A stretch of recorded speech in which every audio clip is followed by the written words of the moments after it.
आजकल कैसा नीरज मेहरारू आवाज के सर पे एगो पल्लू ना रहता पल्लू ना हो पाई का होता भैया तेरे सर पे पल्लू डालबो घूमता तो निकालो बात ही कोई पहन लिया इकुल पहिरा से कोनो मतलब कोनो उठी होला फायदा जींस पे हम एक दिन पहिरती बिना भैया बताओ तेरा बड़ा बढ़िया लगे कि जैसन सुचले रहनी वैसन धनिया सब केहू के बियाह होला केहू के लव मैरिज होला केहू के जबरदस्ती वाला मैरिज होला आ केहू के अरेंज मैरिज होला आ ई गाना अरेंज मैरिज वाला है कि जो एक दूसरे को कभी नहीं देखे हैं सिर्फ चिट्ठी हुआ है क्या कि फूल तुम्हें भेजा है खत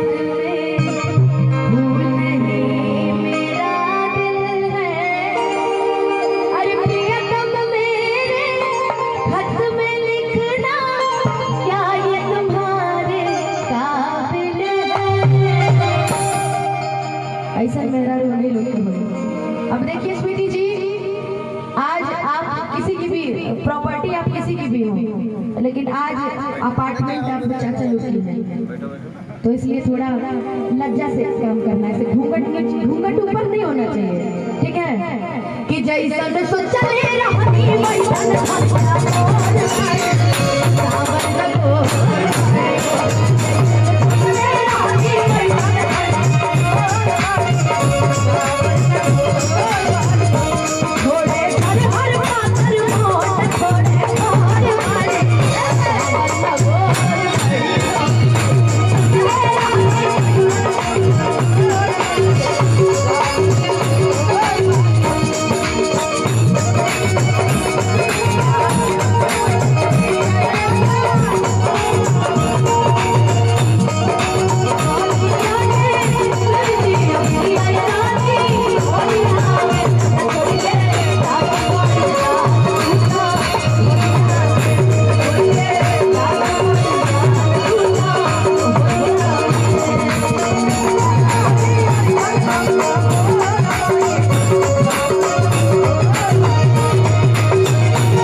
मुर्गी पता बजे के कहल जाला ओ जैसे ठुमका लगाओ नाच आवा बैठ खड़ा हो जाए असली मजा हुए हो हमन के आरा भोजपुर में एक मुर्गी कहल जाला मुर्गी मारे तुम क्या वाला हो मुर्गी मारे वाला अच्छा मच्छर मारले बड़ू ए स्वीटी मच्छर मारले बड़ू कैसे मारले तनी बता दे बतावा हां ऐसे के मच्छर मारला तू कैसे मच्छर मारला बताइए आ तो ना हाथ में मच्छर देख ऐसे मारे बता कैसे मारबो मारो ई बढ़िया ना मार पावेली तू मारो मारे कोनो दिक्कत नहीं थी सब जनता जनार्दन बैठल बा मारो का नाम रहे इनका पूनम का हो पूनम मारो मच्छर ना मारले बड़ी लइका मार देले तू लइका ना मारले बड़ी हैं किसना जी के सवार के हर कोरी जाप बैठनी और राही देखिया के आप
अब भाई घूंघटा हटा दो। और विनोद प्रसाद यादव जी अखिल भारतीय यादव महासभा जिलाध्यक्ष गढ़वाल की ओर से 110 रुपया, सिंगर विवेक दीवाना और सिंगर संजीत इनकी ओर से 50 रुपया। और मैं चाहूंगा विनोद चंद्रवंशी जी और सनी चंद्रवंशी जी सबसे पहले ये गुलाल हमारे जरासंध महाराज जी को आप चढ़ाएं और उसके बाद हम लोग होली की हुड़दंग में चल चलते हैं। सबसे पहला गुलाल हमारे जरासंध महाराज जी को चढ़ाएं आप। आइए विनोद चंद्रवंशी जी, सनी चंद्रवंशी जी, मनोज चंद्रवंशी जी आप और आप अनुपमा जी पारंपरिक होली से शुरुआत कर दें आज के इस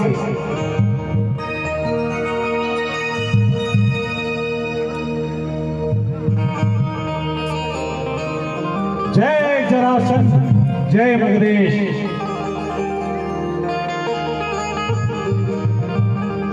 होली है बाबा, हे मगधेश नरेश, हे जरासंध देश। आज चंद्रवंशी सेना की ओर से आपको होली की सादर सादर प्रणाम। होली है, आइए।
एगो होली गावल जाए एकदम दूसरे अंदाज में।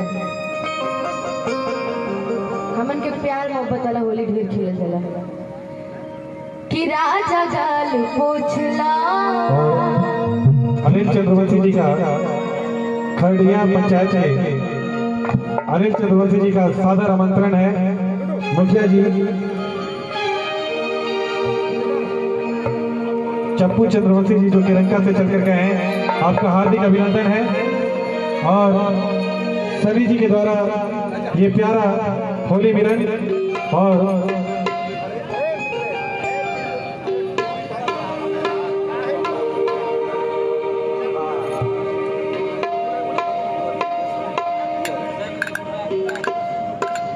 जय हो पायल जी,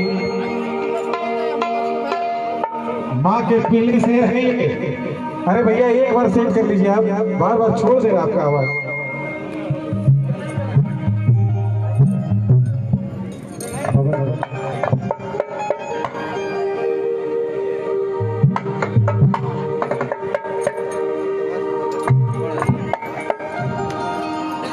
आए हुए तमाम साथियों के इस होली के अवसर पर हार्दिक अभिनंदन, ढेर सारी बधाई।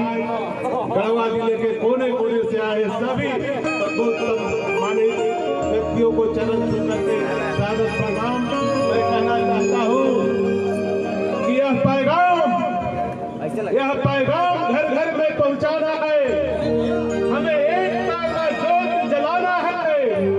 जला दो इस नफरत को होलिका दहन में। हमें प्यार का गंगा बहाना है, हमें प्यार का गंगा बहाना है। बहुत बहुत धन्यवाद, बड़ी अच्छी बात। आइए अनुपमा जी। अभी देखिए, अभी सेल्फी का दौर चल रहा है। बिल्कुल बबल जी टेक ओवर कर रहे हैं। अच्छा, मैंने देखा कि मुझे सबसे पहले रंग किसने लगाया? राष्ट्रीय युवा अध्यक्ष चंद्रवंशी सेना के सनी चंद्रवंशी जी। हाँ हाँ, एकदम एकदम। सनी जी, अनुपमा जी कुछ कहना चाह रही हैं आपके बारे में? सनी जी नीचे नहीं जाएंगे, सनी जी यहीं रहेंगे जी। बाकी एकदम एकदम एकदम फोटो ही हो जाए।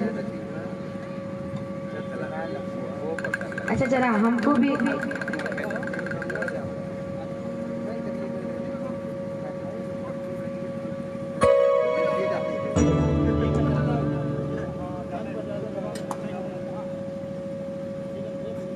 ये बाद में भी हो जाएगा। थोड़ा हमको यह पीला कलर दीजिएगा भैया। थोड़ा हमको सिंगल जरा सनी जैसे एक बार बात कर लेने दीजिए। आपने हमें रंग लगाया, हम आपको ना लगाया, ऐसा हो नहीं सकता। जरा कॉर्ड दीजिएगा। कि राजा गाल पोछला, अरे ओढ़नी के हमारे, अब कह रहे हो गया, आपने लगा रहे थे तब नहीं। अरे ओढ़नी के हमारे बना के रूमाल, राजा गाल पोछला, ओढ़नी के हमारे बना के रूमाल, राजा गाल पोछला, ओढ़नी के हमारे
धन्यवाद, स्वागत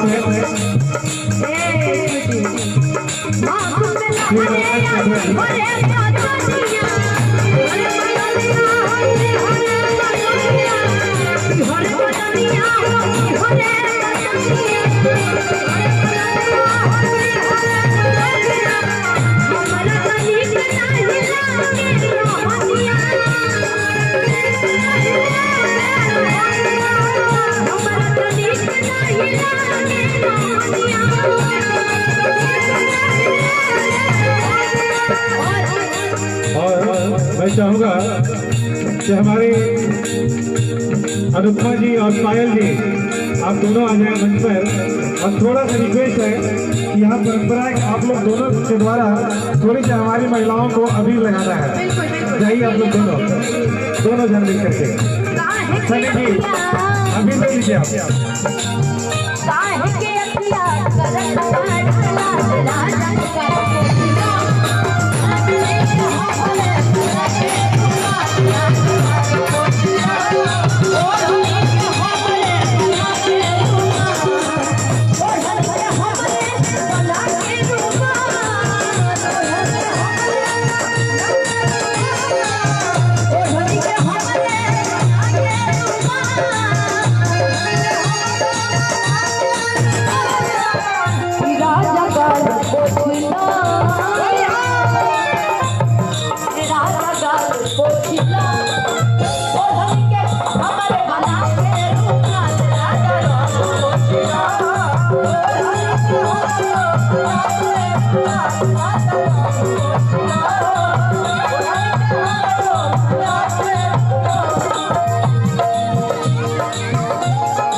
अनुपमा जी के द्वारा पारंपरिक होली गीत गाया जाएगा, प्योर पारंपरिक।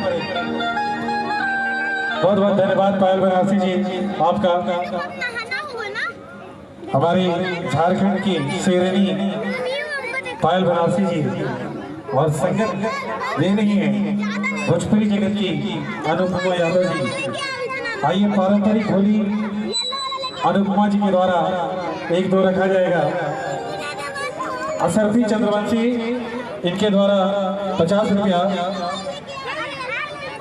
और श्रवण चंद्रवंशी सहियाना इनकी ओर से 101 रुपये का ये प्यार भरा उपहार आया है। और अनुपमा जी से अनुरोध है कि अब आप मंच पर आ जाए।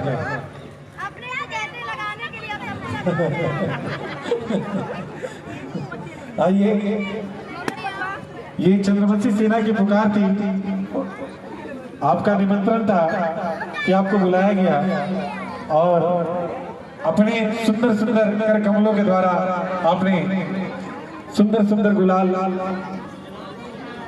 लगाया हमारी माताओं बहनों को। आइए पारंपरिक होली और उसके बाद थोड़ी देर के लिए ब्रेक देंगे अनुपमा जी को।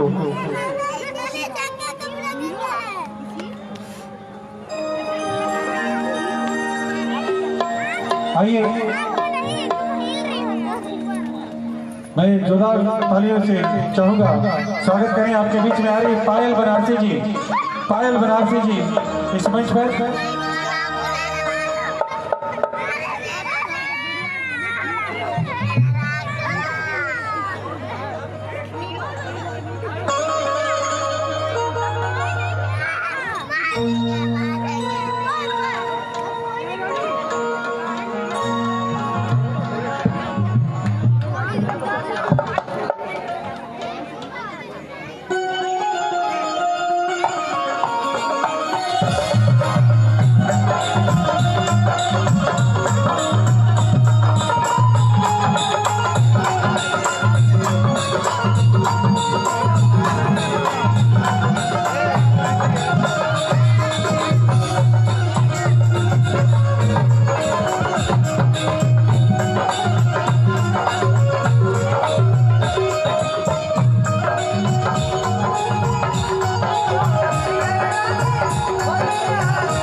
तमाम जितने भी यहाँ अतिथिगण आए वाले सबके प्रणाम करते हैं।